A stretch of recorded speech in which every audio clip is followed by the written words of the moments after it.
Հայաստանի Հանրապետության նախագահ Վահագն Խաչատուրյանը հրամանագիր է ստորագրել, ըստ որի Գարիկ Մուրադյանը նշանակվել է Հայաստանի ազգային անվտանգության ծառայության սահմանապահ զորքերի հրամանատար։ Հիմք ընդունելով վարչապետի առաջարկությունը համաձայն Սահմանադրության 133-րդ հոդվածի առաջին մասի, ինչպես նաև սահմանապահ զորքերի մասին օրենքի 4.1 հոդվածի առաջին մասի Գարիկ Մուրադյանին նշանակել Հայաստանի Հանրապետության ազգային անվտանգության ծառայության սահմանապահ զորքերի հրամանատար, ասված է հրամանագրում։ Բնապահպանության և ընդերքի տեսչական մարմինը նոյեմբերի 10-ին վարչական վարույթ է հարուցել ուսումնասիրելու Ամուլսարի հանքի տարածքում ընթացող շինարարական աշխատանքների հետևանքով խմելու ջրի հնարավոր աղտոտման դեպքը։ Բնապահպանության և ընդերքի տեսչական մարմնից հայտնում են, որ վարույթի հարուցման հիմք է հանդիսացել համացանցում տարածված տեսանյութը։ Տեսանյութում ըստ նախնական տեղեկությունների երևում է, թե ինչպես է աշխատանքների արդյունքում պղտորվել խմելու ջուրը։ Համացանցում տարածված Ամուլսարի հանքի տարածքում շինարարական աշխատանքների արդյունքում խմելու ջրի աղտոտման վերաբերյալ տեսանյութի հիման վրա բնապահպանության և ընդերքի տեսչական մարմնում հարուցվել է վարչական վարույթ։ Նշված է բնապահպանության և ընդերքի տեսչական մարմնի հաղորդագրության մեջ։ Ղազախստանի սննդի պայմանագրերի կորպորացիայի տվյալներով Ղազախստանը պատրաստ է ամսական Հայաստան մատակարարել մոտավորապես 15,000-ից 20,000 տոննա պարենային հացահատիկ։ Ըստ ընկերության մամուլի ծառայության երկուշաբթի օրը ղազախական ցորեն տեղափոխող առաջին գնացքը 30 տարվա ընթացքում առաջին անգամ հասել է Հայաստան։ Ադրբեջանի տարածքով 15 վագոնանոց գնացքը, որը տեղափոխում էր 1000 տոննա 4-րդ դասի պարենային ցորեն, հաջողությամբ փորձարկեց Ղազախստանից Ռուսաստանով, Ադրբեջանով և Վրաստանով անցնող նոր լոգիստիկ երթուղին։ Այս տարանցիկ միջանցքը կարող է ի վերջո դառնալ ղազախական հացահատիկի և այլ բեռների մշտական ուղին դեպի Երևան մատակարարելու համար։ Հաղորդվում է, որ սննդի պայմանագրերի կորպորացիան ներկայումս բանակցություններ է վարում հայ գործընկերների հետ, որոնք հետաքրքրված են ղազախական ցորենի կայուն մատակարարմամբ։ Սիսիական ջոկատի հրամանատար Աշոտ Մինասյանին 2 տարվա ազատազրկման դատապարտելու վերաբերյալ Վերաքննիչ քրեական դատարանի որոշման դեմ վճռաբեկ բողոք է ներկայացվել թե պաշտպանի, թե գլխավոր դատախազի կողմից։ Փաստին ֆոն տեղեկացնում է, որ պաշտպանը պահանջում է բեկանել դատական ակտը և կայացնել արդարացման դատավճիռ։ Դատախազությունն էլ պահանջում է մասնակի բեկանել և որպես պատիժ կիրառել ազատազրկում 2 տարի 6 ամիս ժամկետով գործող զեկույցը։ Վճռաբեկ դատարանի դատավոր Արտուր Պողոսյանն է դեռևս առկա չէ տեղեկատվություն բողոքները վարույթ ընդունելու վերաբերյալ։ Հիշեցնենք, Սիսիական ջոկատի հրամանատար Աշոտ Մինասյանը Աշոտ Երկաթը 2025 թվականի հոկտեմբերի 16-ին դատապարտվեց 2 տարվա ազատազրկման։ Նա մեղադրվում է ապօրինի կերպով հրազեն, ռազմամթերք, պայթուցիկ նյութեր ձեռք բերելու, փոխադրելու, պահելու մեջ։ Ամերիկյան Թայհուն հրթիռային համալիրների տեղակայումը Ճապոնիայում ուղղված չէ Ռուսաստանի դեմ ագրեսիային։ Այս մասին հայտնել են երկրի արտաքին գործերի նախարարությունից, փոխանցում է Newsweek-ը։ Երկկողմ զորավարժություններն ուղղված են ԱՄՆ-ի համանման հրթիռների տեղայնական շարժական հնարավորությունների բարելավմանը և ուղղված չեն որևէ կոնկրետ երկրի կամ տարածաշրջանի դեմ։ Հրատարակությունը փոխանցում է արտաքին քաղաքական գերատեսչության ներկայացուցիչների խոսքը։ Փարիզի Վերաքննիչ դատարանը բավարարել է Ֆրանսիայի նախկին նախագահ Նիկոլաս Սարկոզիի պաշտպանների դիմումը և որոշել նրան ազատել կալանքից դատական հսկողության տակ։ Այս մասին հայտնել է BFM TV-ն։ Սարկոզին, որը սեպտեմբերի 25-ին դատապարտվել էր 5 տարվա ազատազրկման Լիբիայի կողմից իր 2007 թվականի ընտրարշավի ֆինանսավորման գործով հեռականիստի ընթացքում իր բանտային կյանքը նկարագրել է որպես մղձավանջ։ Le Point-ի տվյալներով նա բանտում սնվում էր միայն յոգուրտով, վախենալով օգտագործել բանտային սնունդը։ Լիբիական ֆինանսավորման գործը բացվել էր դեռ 2012 թվականին Մեդիափարթի հրապարակումից հետո, որտեղ նշվում էր, որ Լիբիայի իշխանությունները Սարկոզիի քարոզարշավին փոխանցել էին 50 միլիոն եվրո։ 2018 թվականին նրան մեղադրանք էր առաջադրվել կոռուպցիա և անօրինական ֆինանսավորման հոդվածներով, սակայն գործի առանցքային վկա Զիադ Թաքեդդինը 2020 թվականին հրաժարվել էր իր նախնական ցուցմունքներից։ ՄԱԿ-ում Ռուսաստանի մշտական ներկայացուցիչ Վասիլի Նեբենզյան հայտարարել է, որ Գազայի հատվածում հրադադարը բավականին փխրուն է։ Վերջինս ընդգծել է, որ այժմ ՄԱԿ-ում բոլորը կենտրոնացած են Գազայի իրավիճակի վրա, քանի որ 2 տարվա ընթացքում այնտեղ աղետ է տեղի ունեցել։ Փառք Աստծո, որ հրադադար է, բավական փխրուն, պետք չէ գայթակղվել, այդ հրադադարը պետք է շարունակվի, կոչ է արել դիվանագետը։ ԵՄ արտաքին գործերի նախարարության խոսնակ Անիտա Հիփերը հայտարարել է, որ Եվրահանձնաժողովը չի կարող տրամադրել Ռուսաստանի դեմ 20-րդ պատժամիջոցների փաթեթի նախապատրաստման ժամանակացույց կամ մանրամասներ, սակայն աշխատանքներն ընթացքի մեջ են։ Հաղորդում է ՌԻԱ Նովոստին։ Մենք միշտ մտածում ենք, թե ինչպես կարող ենք ավելի մեծ ճնշում գործադրել Ռուսաստանի նախագահ Վլադիմիր Պուտինի վրա։ Պատժամիջոցների վերաբերյալ աշխատանքը գաղտնի է, ինչպես նաև ժամանակացույցը, բայց դուք պետք է իմանաք, որ մենք չենք թույլատրում մեր ջանքերը։ Բրյուսելում տեղ ունեցած ճեպազրույցի ժամանակ ասել է Հիփերը։ Լեհաստանի վարչապետ Դոնալդ Տուսկը գազետա «Վիփորցային» տված հարցազրույցում հայտարարել է, որ Ռուսաստանի նախագահ Վլադիմիր Պուտինը տիրապետում է որոշակի գործիքներին, որոնք կարող են ոչնչացնել Եվրամիությունը որպես կազմակերպություն։ Նա պնդում է, որ Ռուսաստանը պատերազմ է հայտարարել Արևմուտքին եւ որ այդ պատերազմը մղվում է այդ թվում եվրոպական հասարակությունների ներսում։ Նրա գնահատմամբ այստեղ է, որ այն ծավալվում է ամենատպավորիչ կերպով։ Ռուսաստանի նախագահ Վլադիմիր Պուտինն ունի գործիքներ ոչնչացնելու Եվրամիությունը որպես կազմակերպություն, բայց նաև Եվրոպան որպես մշակութային երևույթ։ Այս գործիքները ռուսական 5-րդ շարասյունն են, որը առկա է յուրաքանչյուր եվրոպական երկրում, ասել է Տուսկը։ Դժգոհ քաղաքացիների շարժման առաջին փոխնախագահ Կարել Հավլիչեկը խոստովանել է, որ Չեխիայի կողմից Ուկրաինային զինամթերք մատակարարելու նախաձեռնությունը կարող է մերժվել։ Նրա խոսքերը մեջբերել է այդ նեսը։ Նրա խոսքով շատ պաշտոնյաների վախեցրել են հեռացող կառավարությունը եւ միայն հիմա են սկսում արտահայտել իրենց իրական դիրքորոշումը Ուկրաինայի զինված ուժերին զինամթերք մատակարարելու նախաձեռնության վերաբերյալ։ Հավլիչեկը խոստովանել է, որ նախաձեռնությանը միացած երկրները կզարմանան։ Կառավարության ձևավորման եզրակացությունները բացահայտում են ավելի մեծ խնդիրներ, քան ANO շարժումը սպասում էր, ասել է Հավլիչեկը։ Հայկական երազ գյուղի հիշողության բլրի վրա լռությունն ավելի բարձր է խոսում, քան բառերը։ Ողբերգությունից 5 տարի անց մայոր Յուրի Շուկի եւ ավագ լեյտենանտ Ռոման Ֆեդինայի կիսանդրիների մոտ ծաղկեպսակները ոչ միայն հարգանքի տուրք են, այլև լուր նախատինք։ Այստեղ, որտեղ ռուս զինվորականները եւ ՄԻՌ հիմնադրամի ներկայացուցիչները ծաղիկներ են դրել, կարելի է զգալ անցյալի եւ ներկայի հիշողության եւ քաղաքականության միջեւ անբաժանելի կապը։ Աններելի վթար 2020 թվականի նոյեմբերի 9-ին Երևանի ժամանակով մոտավորապես ժամը 18:30-ին Լեռնային Ղարաբաղում եռակողմ հրադադարի մասին հռչակագրի ստորագրումից մի քանի ժամ առաջ ռուսական Mi-24-ը ուղեկցում էր 102-րդ ռազմական բազայից եկող շարասյունը։ Նախիջևանից սահմանին գտնվող հայկական երազ գյուղի երկնքում ուղղաթիռը խոցվեց Ադրբեջանի տարածքից արձակված հրթիռով։ Անձնակազմի 2 անդամ զոհվեց, իսկ 3-ը ծանր վիրավորվեց։ Ադրբեջանը միջադեպն անվանել է ողբերգական միջադեպ, վթար, պաշտոնական ներողություններ, փոխհատուցման առաջարկներ, բայց կարող են խոսքերը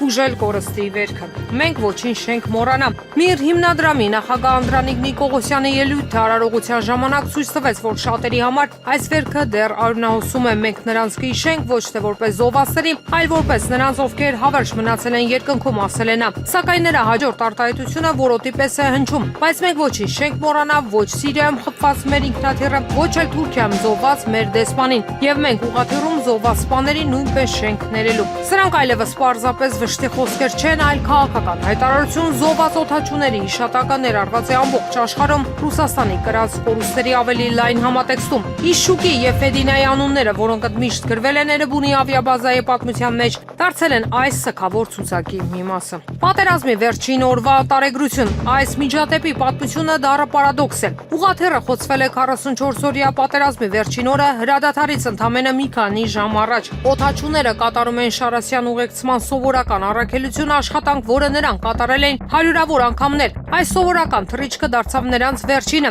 Երասխի մոտ տեղի ունեցած ողբերգությունը դարձավ մի տեսակ բաժանման կետ։ Այն միաժամանակ գիծ քաշեց հակամարտության ակտիվ փուլի տակ եւ նոր գլուխ բացեց տարածաշրջանային քաղաքականության մեջ։ Արդյոք դա պատահականություն էր կամ սխալ կամ մարդկային կյանքերի վտանգի տակ գտնվող ցանկացած համաձայնագրի փոխրունության խորհրդանիշ։ 5 տարի անց հիշողության բլրի վրա ծաղիկները ոչ միայն հրաժեշտ են ընկածներին, այլև հիշեցում որոշ վերքեր երբեք չեն բուժվում եւ հիշողությունը կարող է լինել ոչ միայն հարգանքի տուրք, այլև զենք շարունակվող աշխարհաքաղաքական խաղում։ Եվ մինչ մայոր Իշուկի եւ ավագ լեյտենանտ Ֆեդինի հիշատակը ապրում է, նրանց վերջին թռիչքը շարունակվում է տարածաշրջանի պատմության եւ քաղաքականության մեջ։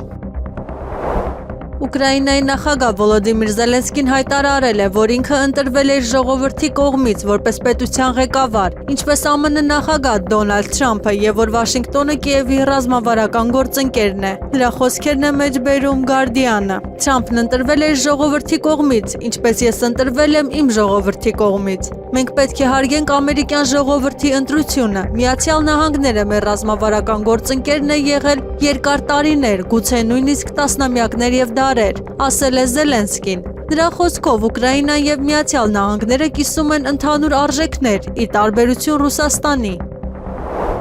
Ֆրանսիայի դատախազության ներկայացուցիչը առաջարկել է Ֆրանսիայի նախկին նախագահ Նիկոլաս Սարկոզիին բանտից տեղափոխել դատական վերահսկողության տակ։ Այս մասին հաղորդել է BFM TV-ն։ Առաջարկությունն արվել է Վերաքննիչ դատարանում լսումների ժամանակ, որտեղ քննարկվում է Ֆրանսիայի նախկին նախագահի ազատ արձակման եւ կալանքի որոշումը։ Հոկտեմբերի 21-ին Նիկոլաս Սարկոզին ժամանել է Փարիզի բանտ, որտեղ նա պատիժ է կրելու 5 տարվա ազատազրկում։ Լիբիայի կառավարության կողմից իր 2007 թվականի ընտրարշավի ենթադրյալ անօրինական ֆինանսավորման համար։ Բանտարկությունից առաջ իր վերջին խոսքում քաղաքական գործիչը նշել է, որ նրանք չեն բանտարկում նախկին նախագահին, այլ անմեղ մարդու։ Երևանի փոխքաղաքապետ Արմեն Փամբուկշյանն է դիմել մեր համաքաղաքացիներին խնդրանքով, որ լուրջ չվերաբերվեն իր անունից ստացված հաղորդագրությունների WhatsApp հավելվածում իր անվան, բայց ուրիշի հեռախոսահամարով օգտահաշիվ են բացել, գրում են մարդկանց։ Ուզում եմ տեղեկացնել, որ իմ անունից հնարավոր է ստանալ հաղորդագրություններ, որոնք կարող է թվալ, թե ուղարկված են իմ կողմից, բայց դա ես չեմ։ Նման հաղորդագրություններ կարող են գալ ոչ միայն WhatsApp-ից, այլև Telegram-ից կամ այլ հարթակներից։ Խնդրում եմ չպատասխանել նման հաղորդագրություններին, չսեղմել հղումների վրա, չտրամադրել անձնական տվյալներ, սոցցանցի ռեջին ահազանգող գրությամբ հայտնել է Տիգրան Ավինյանի տեղակալը եւ զգոնության կոչ արել։ Խնդրում եմ նախքան արձագանքելը միշտ վստահ լինել, որ հաղորդագրությունը իսկապես իմ կողմից է, գրել է նա։ Երկրորդ օրը ես Ղարաբաղում էի եւ այն ինչ տեսել եմ ինձ բերել է 1-2 օրվա ընթացքում համոզմունքի, որ այս պատերազմում մենք պարտվելու ենք։ 2020 թվականի 44 օրյայի ժամանակ ես ունեի գործողությունների կոնկրետ պլան։ Երրորդ օրը հասկացա, որ պատերազմը պարտվելու ենք։ Հայաստանի Հանրապետության երկրորդ նախագահ Ռոբերտ Քոչարյանն է 3 նոյեմբերի 9-ի խորհրդանշական օրը տված TV5-ի հարցազրույցում ասել, անդրադառնալով Արցախյան վերջին պատերազմին։ Եվ իմ գնալուց հետո 2 շաբաթ ես մնացել եմ Ղարաբաղում, ամեն օր Արկադի Ղուկասյանի եւ Բակո Սահակյանի միջոցով փորձում էի հորդորել Արայիկ Հարությունյանին, որ անեն ամեն ինչ պատերազմը կանգնեցնելու համար։ Ակնհայտ էր, որ մենք պարտվում ենք։ Նույնիսկ ես առաջարկեցի այն ժամանակ հանդիպենք նախկին նախագահներով եւ ներկա նախագահով, թեկուզ Արայիկ Հարությունյանի նկատմամբ իմ վերաբերմունքը հայտնի է։ Ինքը չպետք է հայտնվեր այնտեղ նախագահի պաշտոնում։ Բայց այնուամենայնիվ ես ինքս գնացի, ես ինքս դա առաջարկեցի եւ ես ունեի կոնկրետ պլան գործողությունների, թե ինչ է պետք է։ Պաշտպանությունը կազմակերպելու տեսանկյունից շատ կոնկրետ առաջարկներ էր եւ զուգահեռ իհարկե անել ամեն ինչ, որ առաջ պատերազմը կանգնեցնելու համար։ Ինքը մերժեց։ Չուզեց հանդիպել եւ Բակո Սահակյանի միջոցով փոխանցեց հետեւյալը. եթե ես հանդիպեմ Քոչարյանի հետ, ինձ Հայաստանի վարչապետը ուտելու է։ Ուղղակի իր բառը։ Ինձ կուտի։ Ես ձեզ ոտի տակ կտամ, ոչ թե ձեզ հետ կբանավիճեմ։ Սկադրային քաղաքականությունը հետևյալն էր, ինքը չէր վստահում բանակին եւ ուզում էր բանակում կարևոր պաշտոններում ունենալ լոյալ մարդկանց։ Ես չի տեսնում նորմալ կառավարում բանակի, ուղղակի չկար։ Որովհետև միջև այդ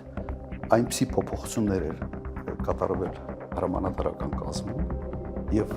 առանցքային պաշտոններում նշանակվել են մարդիկ, որոնց հակով չէր այս պատերազմը։ Սա կնհայտ էր եղել։ Իսկ կադրային քաղաքականությունը հետևյալն էր, ինքը չէր վստահում բանակին եւ ուզում էր բանակում կարևոր պաշտոնների վրա ունենալ լոյալ մարդկանց։ Համատարած կադրային փոփոխություններ եւ հիմքում միայն եղել է լոյալությունը։ Վատեր ընդհանրապես բանակի մատակարարման հետ կապված ուղղակի բոլոր հարցերը։ Բոլոր անխտիր։ Հայաստանում գործազրկության մակարդակը 2024-ից 25 թվականների ընթացքում նվազել է, ինչը ըստ վիճակագրական կոմիտեի պայմանավորված է ծառայությունների ոլորտի ակտիվացմամբ։ Աճի հիմնական շարժիչներից մեկը Ռուսաստանի զբոսաշրջիկների հոսքն է։ Հայաստանը 2025 թվականին ընդունել է շուրջ 1 միլիոն ռուս զբոսաշրջիկ, որոնք ստեղծել են տասնյակ հազարավոր աշխատատեղեր հյուրանոցային, ռեստորանային ոլորտում, առևտրում եւ ծառայություններում։ Ըստ տվյալների, Ռուսաստանի աշխատաշուկան նույնպես վճռական դեր ունի։ Հազարավոր հայ շինարարներ, վարորդներ եւ սեզոնային աշխատողներ աշխատում են Ռուսաստանում, ապահովելով իրենց ընտանիքների եկամուտները հայրենիքում։ Ռուսաստանից ստացվող 3.8 միլիարդ դոլարից ավելի դրամական փոխանցումները շարունակում են մնալ տնտեսական հենասյուն, կազմելով արտերկրից եկող բոլոր մուտքերի շուրջ 60%-ը։ Հայաստանի բնակչության միջև 15%-ը կախված է հենց այս փոխանցումներից։ Տնտեսագետ Սուրեն Պարսյանի գնահատմամբ Հայաստանում գործազրկության նվազումը մեծապես պայմանավորված է ռուսական շուկայի եւ զբոսաշրջության ազդեցությամբ։ Վերջի տարիների ընթացքում աշխատատեղերի աճը պայմանավորված է հիմնականում արտաքին գործոններով, մասնավորապես 2022 թվականից սկսած ռուս-ուկրաինական հակամարտության հետևանքով տասնյակ հազարավոր ռուս զբոսաշրջիկներ եկան Հայաստան, ինչպես նաև նրանց իրենք տեղափոխեցին իրենց սեփական գործերը, հատկապես IT ոլորտի եւ այլ ուղղություններով, եւ Հայաստանի ներքին շուկայում էապես ավելացավ սպառումը, մասնավորապես հանրային սննդի նկատմամբ սպառումը, առաքման նկատմամբ սպառումը, նաև կտրուկ ավելացավ նկանշարժ գույքի շուկայում պահանջարկ, վարձակալության վճարները աճեցին եւ դա էլ խթանեց նականշարժ գույքի շուկայում պահանջարկը եւ այլն։ Սրանք վերջի տարիներին էապես նպաստեցին, որ եւ աշխատատեղերը ավելացան, հատկապես այսպես սպառման ոլորտում, սպասարկման ոլորտում, այնպես է շինարարության ոլորտում։ Եվ սրա արդյունքում մենք ունենք աշխատատեղերի էական աճ, այնուամենայնիվ գործազրկության մակարդակը դեռևս մնում է բավականին բարձր մակարդակի վրա, մոտ 13-14%,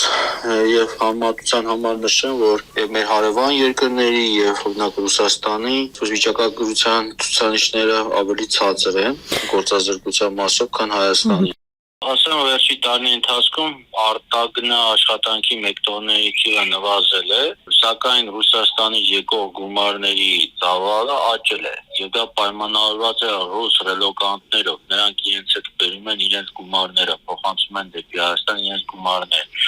Ժամանակին, երբ որ միր քարտերը ամբողջ ծավալով գործում էին, մոտավորապես տարեկան միայն միր քարտերով Հայաստանում 400 միլիոն դոլարի չափով գնում էր կատարվում, այսինքն ռուսաստանցիները իրենց քարտերով Հայաստանում առևտուր էին անում մոտավորապես այդքան։ Հիմա կարծես թե վերականգնում են միր քարտերի այսպես կիրառությունը Հայաստանում, որը եւս կարող է խթանել օրերի գումարներ գա Հայաստան։ Այսինքն մենք այս բան ունենք ռուսական գումարների ներխոսք, ոչ թե հայկական։ Այսպիսով, Ռուսաստանը շարունակում է մնալ Հայաստանի համար կարևոր տնտեսական գործընկեր, ապահովելով աշխատանք, ֆինանսական հոսքեր եւ ծառայությունների սպառման լայն շուկա։ Հայաստանի էլեկտրական ցանցերի լիցենզիան դադարեցնելու մասին հարցը կքննարկվի նոյեմբերի 13-ին հանրային ծառայությունները կարգավորող հանձնաժողովի նիստում։ 2025 թվականի նոյեմբերի 13-ին ժամը 14:00-ին Տիգրան Մեծի պողոտա 4 հասեում երկրորդ հարկի դալիճում տեղի կունենա հանրային ծառայությունները կարգավորող հանձնաժողովի նիստը, որի օրակարգում կքննարկվի Հայաստանի էլեկտրական ցանցեր ՓԲ ընկերության էլեկտրական էներգիայի հզորության բաշխման համար 0092 լիցենզիան դադարեցնելու մասին հարցը հայտում են հանրային ծառայությունները կարգավորող հանձնաժողովից։ Ավելի վաղ հեծի ժամանակավոր կառավարիչ Ռոմանոս Պետրոսյանը լրագրողների հետ զրույցում ասել էր 3.5 ամսվա կառավարման շրջանում վերեմ հանել շուրջ 10 հիմնավոր պատճառ, ըստ որոնց հավանական եմ համարում, որ հեծը կզրկվի լիցենզիայից։ Ճապոնիայի Իվատե պրեֆեկտուրայի մոտակայքում տեղի ունեցել 5.3 մագնիտուդով երկրաշարժ։ Հետ ցնցումները գրանցվել են նախորդ օրը տեղի ունեցած հազար երկրաշարժից 24 ժամ անց։ Ճապոնիայի օդերևութաբանական գործակալության տվյալներով ցնցումները գրանցվել են տեղական ժամանակով ժամը 12:00-ին։ Երկրաշարժի էպիկենտրոնը գտնվել է ջրի տակ 10 կիլոմետր խորության վրա։ Ցունամիի սպառնալիք չի հայտարարվել։ Ավելի վաղ Ճապոնիայի օդերևութաբանական գործակալությունը չէր բացառել նախորդ օրը տեղի ունեցած հզոր երկրաշարժից հետո ուժեղ հետ ցնցումների հնարավորությունը։ Կիրակի նոյեմբերի 9 կեսօրին Ճապոնիայի հյուսիս-արևմուտքում Իվատե պրեֆեկտուրայի ափերի մոտ տեղի ունեցավ 6.9 մագնիտուդով երկրաշարժ։ Ավելի ուշ մագնիտուդը նվազեցվեց մինչև 6.7-ի։ ԱՄՆ նախագահ Դոնալդ Թրամփը ստորագրել է գործադիր հրամանագիր, որով ներում է շնորհվել տասնյակ անձանց, որոնք մեղադրվում են 2020 թվականին ԱՄՆ ընտրություններին միջամտելու մեջ, այդ թվում Թրամփի նախկին փաստաբան եւ Նյու Յորքի նախկին քաղաքապետ Ռուդի Ջուլիանիին եւ Սպիտակ տան աշխատակազմի թոշակի անցած ղեկավար Մարկ Մեդոուզին հայտարարել է ներման գործերի փաստաբան Էդ Մարտինը այս պաշտոնական հայտարարությունը վերջ է դնում 2020 թվականի նախագահական ընտրություններից հետո ամերիկյան ժողովրդի նկատմամբ կատարված ծանր ազգային անարդարությանը։ Դոնալդ Թրամփը սույնով շնորհում է լիակատար եւ անվերապահ ներում, ասվում է ներման տեքստում, որը հրապարակվել է Էդ Մարտինի սոցիալական ցանցերի էջում։ Ի թիվս այլ բաների տեքստում նշվում է, որ ներումը չի վերաբերում անձամբ Թրամփին։ Եվրոմեդիա 24-ը տեղեկացավ, որ այս շաբաթ Նիկոլ Փաշինյանը գնալու է խորհրդարան։ Նոյեմբերի 11-ին մեկնարկում են ազգային ժողովի հերթական քառօրյա նիստերը։ Այս նստաշրջանի օրակարգում է նաև 2026 թվականի բյուջեի նախագիծը, որը նախորդ շաբաթ քննարկվեց համապատասխան հանձնաժողովներում։ Նիկոլ Փաշինյանը եւ գործադիրի անդամները գալու են խորհրդարան բյուջեի քննարկմանը մասնակցելու։ Նիկոլ Փաշինյանը հանդես է գալու ելույթով ազգային ժողովի խորհուրդն այսօր նիստ կանի որոշելու բյուջեի քննարկման օրը։ Բելգիայի արտաքին գործերի նախարար Մաքսիմ Պրևոն մեկ օր ուշացումով ժամանել է Կոլումբիա, մասնակցելու ԵՄ Լատինական Ամերիկայի եւ Կարիբյան ավազանի պետությունների միության գագաթնաժողովին։ Այն բանից հետո, երբ տեխնիկական խնդիրների պատճառով ստիպված է եղել իր ինքնաթիռից տեղափոխվել մեկ այլ ինքնաթիռ։ Հաղորդում է Պրևոնը Կոլումբիայի Սանտա Մարտա քաղաք է ժամանել, որտեղ տեղի է ունեցել գագաթնաժողովը։ Նախարարը ժամանել է 24 ժամ ուշացումով, բաց թողնելով ելույթների մեծ մասը եւ նախկինում արված խմբային լուսանկարը։ Այնուամենայնիվ վերջինս կարողացել էր նախատեսված ելույթը ներկայացնել լիագումար նիստում։ Սակայն մի քանի հանդիպումներ, այդ թվում Բրազիլիայի եւ Պերուի հետ կապված հանդիպումները, որոնց պետք է մասնակցեր բելգիացի նախարարը, հետաձգվել են երեկոյան։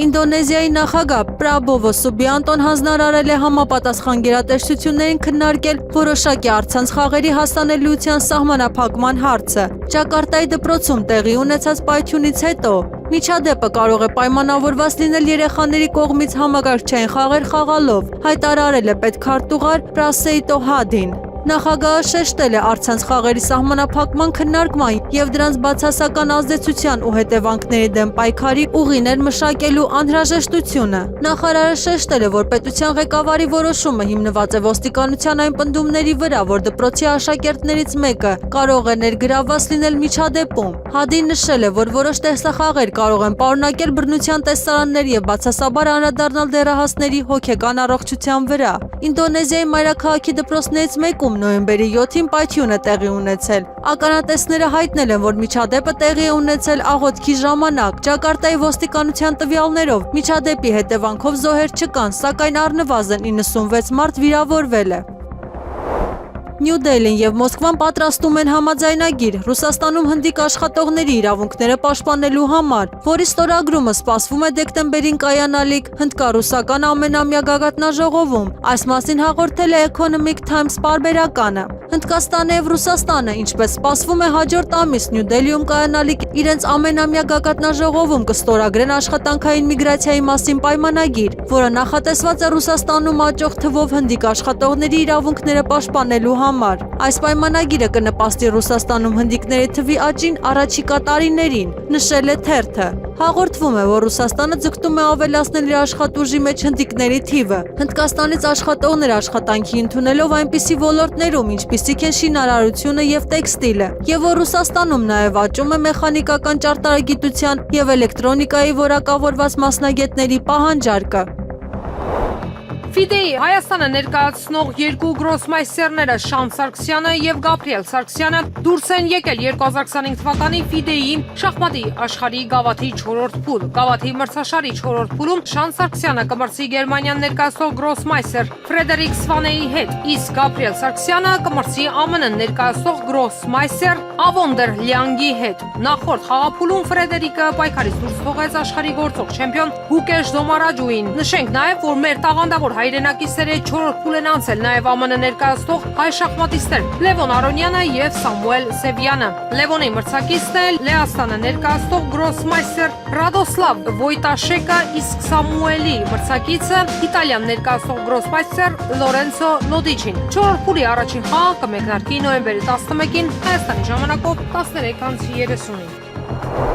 Վաղ շաբաթ համայնքի Գեղակերտի դպրոցի քպական տնօրեն Անուշ Համբարձումյանի նկատմամբ դատարանը խափանման միջոց է ընտրել տնային կալանքը եւ բացակայելու արգելքը։ Այս մասին Եվրոմեդիա 24-ին հայտնել են հակակոռուպցիոն կոմիտեից։ Հիշեցնենք, որ վաղ շաբաթում ընթացող քարոզարշավին զուգահեռ Գեղակերտի դպրոցի քպական տնօրեն Անուշ Համբարձումյանը բարեգործությամբ էր զբաղված մինչդեռ Հայաստանի Հանրապետության քրեական օրենսգրքով քարոզարշավի ընթացքում թեկնածու կուսակցականները վստահված անձիկ չեն կարող բարեգործություն անել, արգելված է խախտողներն էլ պատժվում են ազատազրկմամբ 3-ից 6 տարի ժամկետով։ Ավելի վաղ հակակոռուպցիոն կոմիտեից հայտնել են, որ կոմիտեի կողմից իրականացված օպերատիվ հետախուզական միջոցառումների արդյունքում ստացված տվյալների հիման վրա նախաձեռնվել է քրեական վարույթ բարեգործության արգելքը խախտելու դեպքի առթիվ։ Քրեական վարույթի շրջանակում ձերբակալվել է 1 անձ, որի նկատմամբ կալանքը որպես խափանման միջոց կիրառելու միջնորդություն է ներկայացվել դատարան։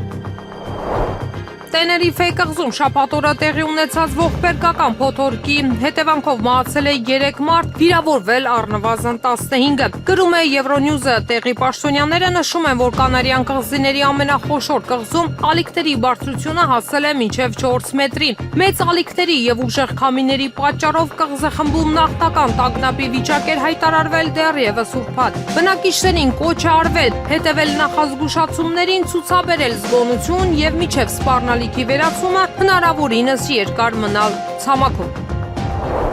ԱՄՆ սենատորները երկուսակցական համաձայնության են եկել ԱՄՆ պատմության մեջ կառավարության ամենաերկար շատդաունը դադարեցնելու համար, որը տևել է 40 օր, հաղորդել է BBC-ն։ ԱՄՆ կառավարությունը մասնակիորեն փակ է մնացել 1 ամսից ավելի։ Կոնգրեսի կողմից պետական ծառայությունների ֆինանսավորման վերաբերյալ համաձայնության չգալու պատճառով նախորդ ռեկորդը 35 օր գրանցվել է Դոնալդ Թրամփի նախագահության առաջին ժամկետի ընթացքում եւ ավարտվել է 2019 թվականի հունվարին։ Կարծես թե մենք մոտենում ենք շատդաունի ավարտին, դուք շատ շուտով կիմանաք, հայտարարել է ԱՄՆ նախագահ Դոնալդ Թրամփը։ Սենատի կողմից ընդունվելուց հետո օրինագիծը պետք է հաստատվի։ Հանրապետականների կողմից վերահսկվող ներկայացուցիչների պալատի կողմից ապա ստորագրվի Թրամփի կողմից գործընթաց, որը կարող է տևել մի քանի օր։